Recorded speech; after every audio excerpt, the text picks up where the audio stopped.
జై శ్రీరామ్. నమస్కారం అండి. 2025 సంవత్సరంలో ద్వాదశ రాశి వాళ్ళకి ఎలాంటి ఫలితాలు రాబోతున్నాయి అని తెలుసుకుందాం. దానికన్నా ముందు ఎప్పటిలాగే ఒక 2 నిమిషాల పాటు మీకు కొద్దిగా వివరణ ఇవ్వడం జరుగుతున్నది. దీన్ని సోది అని మాత్రం అనుకోకండి. మీరు అర్థం చేసుకోవాలి అనే ఒక ఉద్దేశంతోనే ఇది చెప్పడం జరుగుతున్నది.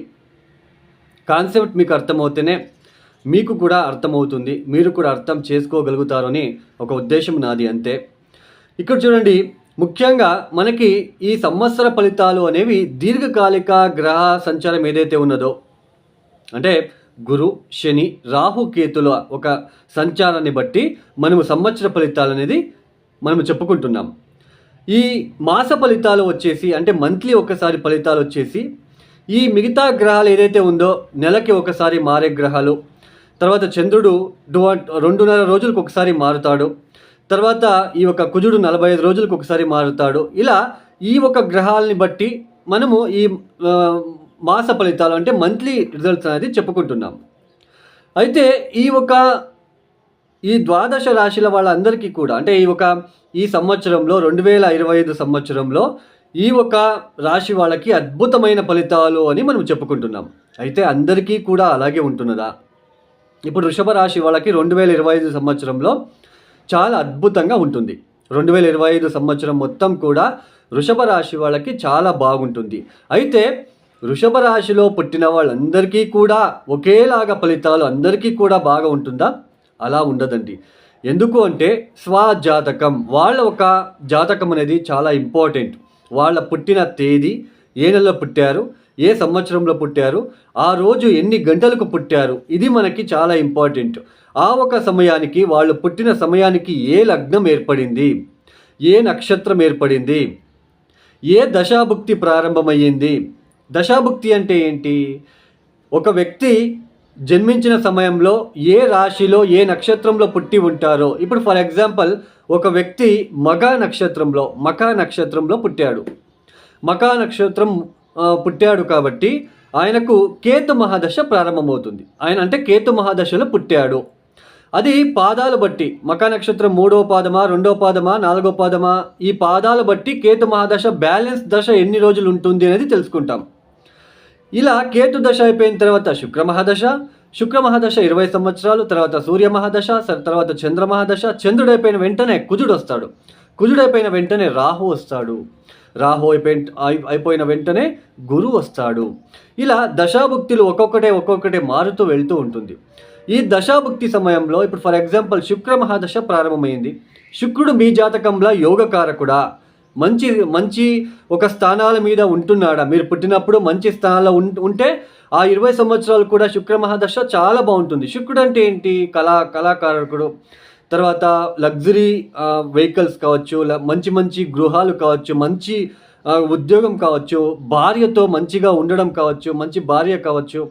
ఇలా కొన్ని ఈ యొక్క శుక్రుడు మనకి అంతా కూడా మంచి ఫలితాలు ఇస్తాడు. అదే మనకి శుక్రుడు బాలేకుంటే సో దాని రివర్స్, అంటే వైఫ్తో చాలా ఇబ్బందులు, స్త్రీలతో ఇబ్బందులు. తర్వాత ఈ షుగర్ వ్యాధి రావాలి అన్నా ఈ శుక్రుడు గురుగ్రహమే కారణము. సో ఇలా మనము కొన్ని దశాభుక్తులు వచ్చినప్పుడు కొంచెం ఇబ్బందులు పడుతూ ఉంటాం. ఎందుకంటే ఆ గ్రహ మనకి బాలేక ఉన్నప్పుడు, పుట్టినప్పుడు మనము, అంటే ఆ గ్రహము బలహీనంగా ఉన్నప్పుడు మనం పుట్టి ఉంటే సో ఆ దశ అనేది మనకి యోగించదు. ఇప్పుడు ఇంకొకటి కూడా మీకు చెప్పడం జరుగుతున్నది. ఇప్పుడు ఒక వ్యక్తికి శని మహాదశ ప్రారంభమైంది. ఆ వ్యక్తి జాతకంలో శని బలిష్టంగా ఉన్నాడు అని అనుకుందాం. శని మహాదశ ప్రారంభమైన తర్వాత శని మహాదశ పర్లేదు, బాగానే జరుగుతూ ఉంటుంది. సడన్గా కొన్ని రోజులు అయిన తర్వాత శని మహాదశ కూడా కొద్దిగా ఇబ్బంది పెట్టడానికి ప్రారంభం చేస్తుంది. ఎందుకు అని మనం ఎట్లా చెక్ చేసుకోవాలి అంటే, గోచారంలో శని ఎక్కడ ఉన్నాడు, ఆ శని ఆ స్థానానికి ఎన్ని అష్టాకోర్గ బిందువులు ఇచ్చాడు అని మనం తెలుసుకుంటే అప్పుడు మనకి ఈజీగా అర్థమైపోతుంది. ఇప్పుడు ఫర్ ఎగ్జాంపుల్ వృషభ లగ్నం, వృషభ రాశి వాళ్ళకి ఈ లాభస్థానంలో శని సంచారం చేస్తున్నాడు. అంటే 2025 మార్చ్ తర్వాత లాభస్థానంలో శని యొక్క సంచారం జరుగుతున్నది. ఈ శని లాభస్థానంలో వచ్చినప్పుడు, నవమాధిపతి దశమాధిపతి లాభస్థానంలో అంటే ఉద్యోగంలో అభివృద్ధి, వ్యాపారంలో అభివృద్ధి, మంచి ఆర్థిక అభివృద్ధి అనేది చూస్తాం. బట్ అందరికీ కూడా వృషభ రాశి, వృషభ లగ్నంలో పుట్టిన వాళ్ళందరికీ కూడా సేమ్ ఫలితాలు వస్తాయా? కాదు. లాభస్థానంలో శని ఎన్ని బిందువులు ఇచ్చాడు దాని మీద ఫలితాలు అనేది వస్తాయి. ఒకవేళ 0, 1, 2 ఇచ్చి ఉంటే ఆదాయం తక్కువగా ఉంటుంది, ఇబ్బందులు ఉండవు, బట్ తక్కువ ఉంటుంది. ఆయన ఇచ్చే ఫలితాలలో తక్కువ ఇచ్చేస్తాడు అంతే. సో ఇది అండి దశాభుక్తి. ఒక దశాభుక్తి జరుగుతున్నప్పుడు ఆ దశాకి సంబంధించిన గ్రహము గోచారంలో ఎక్కడ ఉంది అది కూడా మనం చూసుకుంటే అప్పుడు మనకి ఈజీగా అర్థమవుతుంది అనే ఇక్కడ నా ఒక వివరణ. చూడండి, ఇప్పుడు 2025 మార్చి 30వ తేదీ 7 గ్రహాలు మీన రాశిలో కలవబోతున్నారు. మనకి కరోనా కన్నా ముందు పంచగ్రహ కూటమి ఏర్పడింది. ఇప్పుడు ఏకంగా 7 గ్రహాలు మీనరాశిలో కలవబోతున్నారు. అంటే కాలపురుష చక్రం నుంచి 12వ స్థానం అవుతుంది మీనరాశి. ఈ మీనరాశి 12వ స్థానం. మీనరాశికి అధిపతి ఎవరు? గురువు అంటే నో లిమిట్. ఆయన ఇచ్చే ఫలితాలలో లిమిట్ అనేది ఉండదు. అది ఆధ్యాత్మిక పరంగా కావచ్చు, డబ్బు విషయంలో కావచ్చు. గురువు అంటే ఇస్తూనే వెళ్తూ ఉంటాడు. అంటే there is no limit in 12th house. గురువు కాబట్టి గురువు ఇచ్చే ఫలితాలు. అప్పులు ఇస్తాడా? అప్పులు ఇస్తూనే ఉంటాడు. రోగాలు ఇస్తాడా? రోగాలు ఇస్తూనే ఉంటాడు. అంటే మన జాతకంలో గురు బలహీనపడినప్పుడు అలాంటి ఫలితాలు. గురు బాగుంటే డబ్బు ఇస్తూనే, అభివృద్ధి ఇస్తూనే వెళ్తూ ఉంటాడు. అంటే దెర్ ఇస్ నో లిమిట్. గురువు స్థానంలో శని వెళ్తున్నాడు. శని అంటే ఏమిటి? Restriction planet. ఇంతే కావాలి, ఇంతే. దెర్ ఇస్ సమ్వాట్ లిమిటేషన్స్ అనేది ఉంటుంది. ఇంతే లిమిట్, ఇంతే కావాలి, ఇంతే ఇవ్వాలి. అది 12వ స్థానంలో జరుగుతున్నది. దట్టు 7 గ్రహాలు మార్చి 30వ తేదీ కలవబోతున్నారు. ఇక ఈ వీడియో కనుక చేస్తే ఇంకా మీరు అప్సెట్ అవుతారని ఒక వీడియో కూడా చేయట్లేదు ఇంకా. సో ఈ ఒక 2025 సంవత్సరంలో ద్వాదశ రాశి వాళ్ళకి ఈ ఒక శని గ్రహం వచ్చేసి ముందుగా 2025 మార్చి 30వ తేదీ మీనరాశిలో సంచారం ప్రారంభం చేయబోతున్నారు.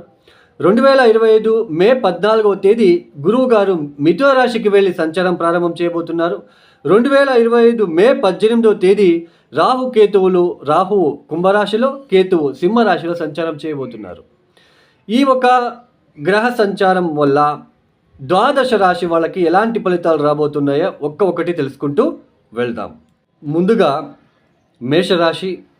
ఈ మేషరాశి వాళ్ళకి శని యొక్క సంచారము లాభ వ్యయస్థానంలో, అంటే 2025 మే 29వ తేదీ వరకు లాభస్థానంలో, తదుపరి వ్యయస్థానికి వచ్చి సంచారం ప్రారంభం చేస్తున్నారు. ఇక గురువు గారు మే 13వ తేదీ వరకు వృషభంలో సంచారం, అంటే ద్వితీయ స్థానంలో సంచారం, తదుపరి తృతీయ స్థానంలో సంచారం, అంటే మిథున రాశిలో సంచారం. ఈ 2025 మే 17వ తేదీ వరకు రాహు మీనరాశిలో సంచారం, అంటే వ్యయస్థానంలో సంచారం. మే 18వ తేదీ తర్వాత లాభస్థానం, అంటే కుంభరాశిలో సంచారం. తర్వాత 2025 మే 17వ తేదీ వరకు కేతు కన్యా రాశిలో సంచారం, తరువాత సింహరాశిలో సంచారం. అంటే ఇక్కడ ముఖ్యంగా ఈ ఒక మేషరాశి వాళ్ళకి శని ఒక సంచారం ముఖ్యంగా వ్యయస్థానంలో సంచారము, తర్వాత తృతీయ స్థానంలో సంచారం గురువుగారు, లాభస్థానంలో రాహు ఒక సంచారం, పంచమ స్థానంలో కేతు ఒక సంచారం. ముఖ్యంగా ఈ 2025 సంవత్సరంలో మేషరాశి వాళ్ళకి ఒక్క రాహు మరియు గురుగ్రహం మాత్రమే శుభ ఫలితాలు ఇస్తున్నారు. కేతు మిశ్ర ఫలితాలు, శని అంటే మనకి ఏళ్ళనాటి శని ప్రారంభం కాబోతున్నది. ముఖ్యంగా ఈ మేషరాశిలో పుట్టిన వాళ్ళకి గురువు ఎక్కడ సంచారం అనేది ఫస్ట్ చూసుకుందాం. గురువు ఎక్కడ సంచారము? మే 13వ తేదీ వరకు ద్వితీయ స్థానంలో సంచారం, తదుపరి తృతీయ స్థానంలో సంచారము. ఈ తృతీయ స్థానంలో సంచారం అని చెప్పుకుంటున్నాం, అంటే గురుబలం లేదు అని. బట్ ఇక్కడ ఏంటి అంటే తృతీయ స్థానంలో కూర్చొని నవమ స్థానాన్ని చూస్తున్నాడు. అంటే మిథున రాశిలో కూర్చొని డైరెక్ట్ మీ ధనస్సు రాశి మేషరాశి నుంచి ఎన్నో స్థానం అవుతుంది? 9వ స్థానం అవుతుంది. ఆయన ఇల్లుని ఆయనే చూసుకుంటున్నాడు. కమ్యూనికేషన్ పరంగా ఎక్సలెంట్గా ఉంటుంది. కమ్యూనికేషన్ పరంగా టీచింగ్ ఫీల్డ్లో ఉండేవాళ్ళు కావచ్చు, పంతులు, జ్యోతిష్కులకు, తర్వాత మార్కెటింగ్ చేసే వాళ్లకు, తర్వాత రాజకీయ నాయకులకు, వీళ్ళందరికీ కూడా గురుగ్రహ ఒక శుభ ఫలితాలు చాలా అద్భుతంగా ఉంటున్నాయి. ఈ మేషరాశి వాళ్ళకి గురుబలం లేకపోయినా గురు తృతీయ స్థానంలో సంచారం చేస్తూ నవమ స్థానాన్ని చూస్తున్నాడు కాబట్టి చాలా అద్భుతంగా మీకు కలిసి వస్తుందనే చెప్పుకోవచ్చు. పైగా పంచమ దృష్టితో మీ సప్తమాన్ని చూస్తున్నాడు. సప్తమ స్థానంలో గురువు వచ్చినప్పుడు గురుబలం అని చెప్పుకుంటాం. నవమ స్థానంలో గురువు వచ్చినప్పుడు గురుబలం అని చెప్పుకుంటాం. సో మీకు ఇక్కడ ఏంటి ప్లస్ పాయింట్? గురుబలం లేకపోయినా ఆయన చూపు దృష్టి సప్తమ స్థానం మీద పడబోతున్నది, నవమ స్థానం మీద పడబోతున్నది, తర్వాత మీ ఒక లాభస్థానం మీద పడబోతున్నది. అంటే సప్తమ స్థానము, నవమ స్థానము, లాభస్థానం మీద గురు దృష్టి ఉంటున్నది కాబట్టి సో ఉద్యోగపరంగా మీకు కొద్ది రోజులు అంటే ఈ సంవత్సరం అంతా కూడా ఉద్యోగపరంగా మీకు ఎటువంటి పెద్దగా డిస్టర్బెన్సెస్ అయితే కనిపించదు. అంటే మీ దశాభుక్తిని కూడా చూసుకోవాలి. మీ దశాభుక్తి కనుక అక్కడ కూడా ఫేవరబుల్గా ఉంటే మేషరాశి వాళ్ళు పెద్దగా ఇబ్బంది పడాల్సిన అవసరం లేదు, టెన్షన్ తీసుకోవాల్సిన అవసరం లేదు. మీ మేషరాశి వాళ్ళకి తృతీయ స్థానంలో గురు సంచారం, కమ్యూనికేషన్, అది తృతీయ స్థానం అంటే ఏంటి? కమ్యూనికేషన్ ఇల్లు. అది కమ్యూనికేషన్ ఇంట్లో గురువునే వెళ్తున్నాడు. ఆధ్యాత్మిక పరంగా ఎవరైతే ఉంటున్నారో, భయము భక్తితో ఎవరైతే ఉంటున్నారో వాళ్ళకైతే ఇంకా A1గా మారబోతున్నది ఈ ఒక సంవత్సరం. మొత్తానికి గురుగ్రహ ఒక సంచారం అయితే మేషరాశి వాళ్ళకి ఎటువంటి ఇబ్బంది ఉండదు, అద్భుతంగా మంచి ఫలితాలు తెచ్చిపెడుతుంది. అందులోన తీర్థక్షేత్రాల దర్శనాలు చేసుకుంటారు ఈ సంవత్సరంలో. మంచి మంచి దర్శనాలు, క్షేత్ర దర్శనాలు చేసుకుంటారు. ఆధ్యాత్మిక పరంగా కలిసి వస్తుంది. సమాజంలో మీకంటూ ఒక రెస్పెక్ట్ అనేది పెరగడానికి అవకాశాలు ఉంటాయి. ఆర్థిక పరంగా మీకు అంత పెద్దగా రాకుండా అయితే ఉండదు, డిస్టర్బెన్స్ అయితే ఉండదు, మీకు డబ్బు వస్తూనే ఉంటుంది. సో మనకి వ్యయస్థానంలో శని ఉంటున్నాడు కాబట్టి అది కొద్దిగా ఎక్స్పెన్సెస్ అవుతూ ఉంటుంది, అంతే తప్ప డబ్బు లేకుండా అలా ఏమి ఉండదండి. అలా మీరు టెన్షన్ తీసుకోకండి. సో గురుగ్రహ సంచారం అయితే మీకు ప్లస్గా మారబోతున్నది. తృతీయ స్థానంలో కమ్యూనికేషన్ పరంగా, ఆధ్యాత్మిక పరంగా, మీ ఈ స్కిల్స్ పరంగా మీకంటూ ఒక స్కిల్ అనేది ఉంటుంది, అది ఈ సమయంలో బయటపడడానికి అవకాశం ఉంటుంది. మీకంటూ ఒక టాలెంట్ ఉంటుంది, అది ఈ సమయంలో బయటపడడానికి అవకాశాలు ఉంటాయి. అవకాశాలు మీకు కలిసి వస్తాయి. తండ్రితో సంబంధాలు ఏర్పడతాయి, సత్సంబంధాలు ఏర్పడతాయి. తండ్రి తరపున ఆస్తులు ఏమైనా రావాలనుకుంటే అవి వచ్చే సూచనలు ఉంటాయి. ప్రాపర్టీ రిలేటెడ్ ఇష్యూస్ లేకుండా మీరు ప్రశాంతంగా కాలాన్ని గడిపే అవకాశాలు మీకు వస్తూ ఉంటాయి. సో ఇలా ఎన్ని డిస్టర్బెన్స్ ఉన్నా గురువు ఒక సంచారం, గురువు ఒక దృష్టి మరియు సంచారం వలన మీకు కొద్దిగా రిలీఫ్ అనేది కనిపిస్తూ ఉంటుంది. మేషరాశి వాళ్ళు బాగా గుర్తుపెట్టుకోండి, గురుగ్రహం నుంచి మీకు ఎటువంటి ఇబ్బంది ఉండదు, చాలా అద్భుతంగా ఉంటుంది. మీరేమన్నా హస్బెండ్ అండ్ వైఫ్తో ఇబ్బందులు పడుతున్నారా? అవన్నీ క్యాన్సిల్ అయిపోతుంది. హస్బెండ్ అండ్ వైఫ్తో ఇబ్బందులు లేకుండా హ్యాపీగా ఉంటారు. తర్వాత ఇక్కడ ముఖ్యంగా లాభస్థానంలో సంచారం, మీకేమైనా రావాల్సిన డబ్బు అవన్నీ కూడా మీకు రావడానికి అవకాశాలు ఉంటాయి. తర్వాత ఈ సమయంలో మీకు దైవభక్తి పెరుగుతూ పోతుంది, దైవభక్తి ఎక్కువ అవుతూ ఉంటుంది ఈ సమయంలో, చాలా అద్భుతంగా ఉంటుంది. తర్వాత లాభస్థానంలో రాహు ఒక సంచారం చాలా అద్భుతంగా ఉంటుంది. లాభస్థానంలో రాహు వచ్చినప్పుడు మీకు ఎటువంటి ఇబ్బంది రాదండి, చాలా బాగుంటుంది. ఆర్థిక పరంగా మంచి అభివృద్ధిని సాధిస్తారు అని తెలుసుకోవచ్చు. తర్వాత ఇక్కడ ముఖ్యంగా వ్యయస్థానంలో ఉంటున్న శని యొక్క సంచారం వలన మాత్రమే కొద్దిగా అలసిపోవడము, ఈ ఒక ఉద్యోగపరంగా కొద్దిగా లాసెస్ ఫేస్ చేయడము. లాసెస్ అంటే ఎక్కువ మీ ఎనర్జీ యూజ్ చేసుకొని ఉద్యోగం చేయవలసిన ప్రమేయం ఏర్పడవచ్చు. 2-3 చేసే పనులన్నీ కూడా మీరు ఒక్కరే చేయవలసిన ప్రమేయం ఏర్పడుతూ ఉంటుంది.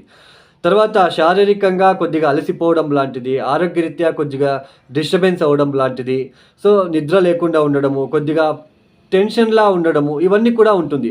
అయితే మీరు ఆధ్యాత్మిక పరంగా మీరు వెళ్ళారు అంటే అన్నీ తగ్గుముఖం అవుతాయండి. కాలభైరవేశ్వరుని పట్టుకోండి. మేషరాశి వాళ్ళు ఈ సంవత్సరం కాలభైరవేశ్వరుని వదలకండి. కాలభైరవేశ్వర అష్టకాన్ని చదువుకోండి. ఎట్టి పరిస్థితుల్లో మీరు వదలకండి. కాలభైరవేశ్వరుని అస్సలు వదలకండి. తర్వాత కాలభైరవేశ్వరుడికి బూడిద గుమ్మడికాయ దీపాన్ని పెట్టి రండి. రోడ్ సైడ్ ఉంటున్న వాళ్ళకి మీకు తగిన సహాయ సహకారాలని మీరు అందించండి. రోడ్ సైడ్ ఉన్న ఆవులకు, ఎద్దులకు ఈ నవధాన్యాలని నానబెట్టి బెల్లంతో కలిపి తినిపించండి. ఆ ఆవులు పేపర్లు అవి ఇవి తింటూ వెళ్తూ ఉంటాయండి. మీరు ఉంగరాలు బొంగరాలు అని మీరు పెట్టుకుంటూ ఉంటారు. అవన్నీ కూడా మీకు వేస్ట్ అవుతుంది. అదే డబ్బు మీరు ఆవులకు గోసేవ చేసుకోండి. ఖచ్చితంగా మీకు మంచి ఫలితాలు వస్తాయి. తర్వాత బీరువా లాంటివి, ఇనుపలతో చేసిన బీరువా లాంటివి కూడా మీరు డొనేషన్ ఇవ్వండి. అనాథాశ్రమాలకి, లేని వాళ్ళకి ఇవ్వండి. ఖచ్చితంగా మీకు మంచి శుభ ఫలితాలు వస్తాయని తెలుసుకోవచ్చు. మేషరాశి వాళ్ళకి గురువు నుంచి, రాహు నుంచి అయితే ఎటువంటి ఇబ్బంది ఉండదు. అయితే పంచమ స్థానంలో ఉంటున్న కేతు వలన కొద్దిగా ఈ ప్రేమించుకునే వాళ్ళకంతా డిస్టర్బెన్స్ అవుతుంది. వ్యయస్థానంలో శని వస్తున్నాడు కాబట్టి కొద్దిగా మీకు శారీరకంగా కొద్దిగా అలసిపోవడం లాంటిది, ఇలాంటివి డిస్టర్బెన్స్ మీరు ఫేస్ చేస్తారు ఉద్యోగం విషయంలో. ఇలా కొద్దిగా ఉంటుంది తప్ప మేజర్గా అయితే మీరు ఆధ్యాత్మిక పరంగా మీరు మంచి మనసుతో మీరు ముందుకు వెళ్తే ఖచ్చితంగా మీకు మంచి జరుగుతుంది. కల్మషం అనేది పెట్టుకొని బయట ఒకటి లోపల ఒకటి ఉంటే శని మిమ్మల్ని ఇబ్బంది పెడతాడు. ఇది బాగా గుర్తుపెట్టుకోండి. ఈ ఒక వీడియో మీకు నచ్చితే లైక్ చేయండి, షేర్ చేయండి, సబ్స్క్రైబ్ చేసుకోండి. సర్వే జనో సుఖినో భవంతు. ధన్యవాదములు. జై శ్రీరామ్.